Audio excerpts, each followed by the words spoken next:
Hey folks, my name is Nick Drake. I'm the pastor of Richland Baptist Church here in Kingdom City. Man, isn't it a beautiful day outside? The sun is shining. We've got somebody mowing outside our church here, and it's looking forward to Sunday. I'll tell you that right now. We're having our outdoor worship service, really the first of such a service we've had to kind of take things to the next level this coming Sunday on Mother's Day at 10:40 in the morning, just as we do each Sunday. We're going to gather for worship.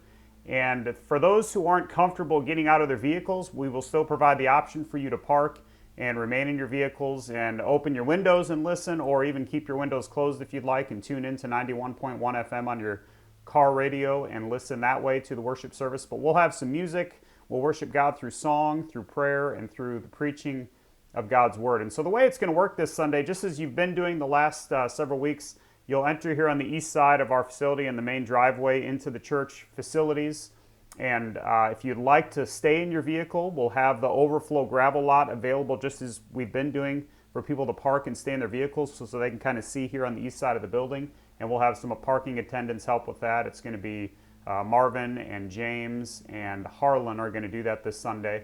And so they'll help direct your parking if you'd like to do that. For those who would like, though, you can continue on and park in front of the church building in the right directly south of the building, or even on the west side over by the parsonage, and or even in the cemetery if you'd like. And you can park and then walk and sit in lawn chairs that you bring. We're not going to set out any chairs, but if you can bring lawn chairs and or picnic blankets, and you can sit in the asphalt lot right here on the east side of the building, the lower level lot, or even in the grass around that area as well. And we're going to have a little extra grass mowed a little further out into the field there, so people can sit in the grass and spread out. We're going to try to really follow the directions of the CDC right now and try to maintain social distancing. Our Callaway County Health Department has given some good direction on that. And just we want to continue to keep people safe, and people at all different spectrums right now of comfort levels and what they're like wanting to do. And so we realize some people are ready to kiss and hug, and then others are still wanting to keep the distance. And so we're going to respect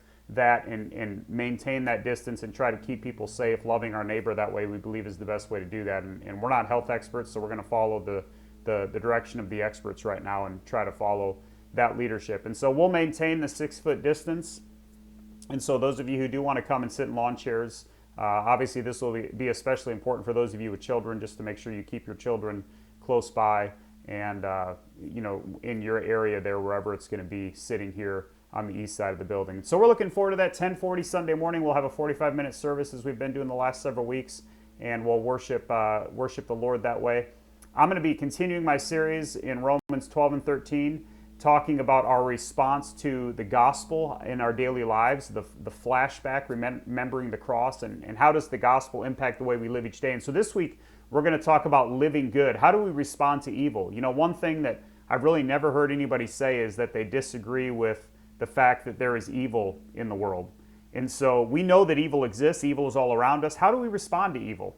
And I think it's important to think about that because, we're all going to face evil. And we all have evil in our own hearts. Well, how do we respond to evil, especially evil that's done toward us? And so we're going to look at that this Sunday in Romans 12, 17 through 21, in living good, the right response to evil. And so that will be what we'll talk about in the message on Sunday morning. So again, I hope you'll join us Sunday, spread the word, let folks know what we're doing. And we want to kind of provide those options for everyone on different levels of the spectrum, comfort levels and health levels, just to make sure that everyone feels safe, but we're still able to gather and worship the Lord together. Looking forward to seeing you on Sunday.